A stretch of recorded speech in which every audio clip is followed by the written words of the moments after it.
தாஸ் வந்து சொல்லுவான், "நீ ரொம்ப சந்தோஷப்பட்டுக்கிடாத. கண்டிப்பா நிலா வந்து ஒரு நாள் திரும்பி வருவா. அப்ப நான் பார்த்துக்கிறேன்." அப்படி சொல்லும்போது, "என்ன மச்சான் இப்படி நீங்க பேசுறீங்க? அவ வேணா வளகாப்புக்காக வேணா உங்கள கூப்பிட வருவா. அதுக்கு இடையில அவலாம் வரமாட்டா. நீங்க ரொம்ப தப்பு கணக்கு போடாதீங்க. நான் கொஞ்ச நேரம் படுத்துருக்கேன். அங்க கடை வந்த உடனே சொல்லுங்க. நீங்க பாட்டுக்கு வேற எங்கேயாவது கொண்டு போயிறாதீங்க. அப்புறம் உங்கள கேவலமா பேசுவா நிலா." அப்படின்னு சொல்லிட்டு சோழன் சொல்லிட்டு இருப்பான். ஹால்ல எல்லாருமே அப்படி உட்காந்துருப்பாங்க. அப்போ சேரன் அப்படியே எதிர்பார்த்துட்டே இருப்பான் சோழன பார்த்துட்டு. அப்ப நிலாவோட அப்பா சொல்லுவாரு, "நீங்க என்ன பார்த்துக்கிட்டே இருக்கீங்க? அவர் வந்து போயிருக்கிறது ஒரு பெரிய ஹேர் ஸ்டைலிஸ்ட்டா தான் போயிருக்காங்க. நீங்க வந்து கவலைப்படாதீங்க. அவன் வந்து தாஸ் கூட்டிட்டு வந்துருவான்." அப்படின்னு சொல்லிட்டு இருக்கும்போதே, சேரன் சொல்லுவான், "உங்களுக்கு ஏதாவது வேலை இருந்தா சொல்லுங்க சார். ஏற்கனவே வேலை இருக்கும். நாங்களும் ஹெல்ப் பண்றோம்." அப்படின்னு சொல்லி சொல்லுவான். அதுக்கு அவங்க அப்பா சொல்லுவாரு, "நீங்களே ஊர்லேருந்து வந்திருப்பீங்க. அதுக்கெல்லாம் வேலை செய்றதுக்கு ஆட்கள் நெறைய இருக்காங்க. டயர்டா இருக்கும் உங்களுக்கு. நீங்க வாங்க. நான் வந்து ரூம்ல காட்டுறேன்." அப்படின்னு சொல்லிட்டு கூட்டிட்டு போவான். அப்போ ஒரு ரூம் எடுத்து திறந்து பார்க்கும்போது, அங்க கட்டில் எதுவுமே இருக்காது. அத பார்த்த உடனே இவன் சொல்லுவான், நிலாவோட அப்பா சொல்லுவாரு, "அச்சச்சோ! இந்த ரூம்ல தான் எல்லாத்தையும் கழட்டிட்டு போயிட்டாங்க போல ஏசி எல்லாம். ஒண்ணுமே இல்லாம இருக்கே! நான் கவனிக்காம விட்டுட்டேனே! மத்த ரூமும் ஃபுல் ஆயிட்டே!" அப்படின்னு சொல்லி ஃபீல் பண்ணிட்டு இருப்பாரு. அப்போ உடனே அதுக்கு சேரன் சொல்லுவான், "ஒண்ணும் பிரச்சனை இல்ல சார். நாங்க இருந்துக்கிறோம்." அப்படின்னு சொல்லும்போது அவங்க வீட்ல வேலை செய்றவர வந்து கூப்பிட்டுட்டு நிலாவோட அப்பா வந்து கத்தி பேசுவாரு.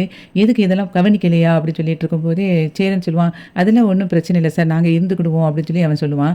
அப்போ வந்து அந்த வேலை செய்ற ஆள்ட்ட சொல்லுவாரு நிலாவோட அப்பா, புது தலவாணி, பாய் எல்லாத்தையும் எடுத்து இங்க கொண்டு போடணும்." அப்படின்னு சொல்லிட்டு அவரு கிளம்பி போயிருவாரு. அப்போ பாண்டி வந்து இப்படி யோசிச்சுட்டு இருப்பான். அப்ப பல்லவன் சொல்லுவான், "என்னண்ணே இப்படிண்ணே இதில படுக்கிறது? காத்தே இல்லாத மாரி இருக்கே."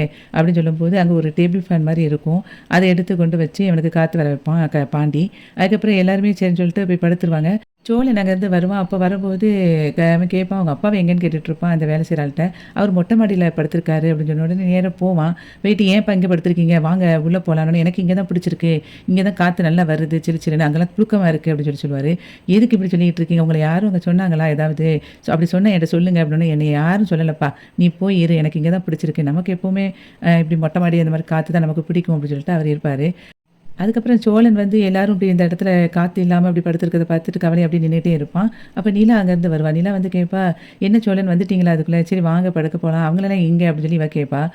நிலா கேட்பா, "அவங்கலாம் எங்க இருக்காங்க?" அப்படின்னு சொல்லி கேட்கும்போது, "எல்லாரும் அந்த ரூம்ல படுத்துட்டு இருக்காங்க." அப்படின்னு சொல்லி அந்த ரூம காட்டுவான். உடனே அதுக்கு சொல்லுவா, "என்னது அந்த ரூம்லயா?" அப்படின்னு சொல்லி கேட்கும்போது, "ஆமா." அப்படின்னு சொல்லிட்டு, "நான் ரெஸ்ட் ரூம் போயிட்டு வரேன்." அப்படின்னு சொல்லிட்டு அவன் கிளம்பி போயிருவான் பாத்ரூம்க்கு.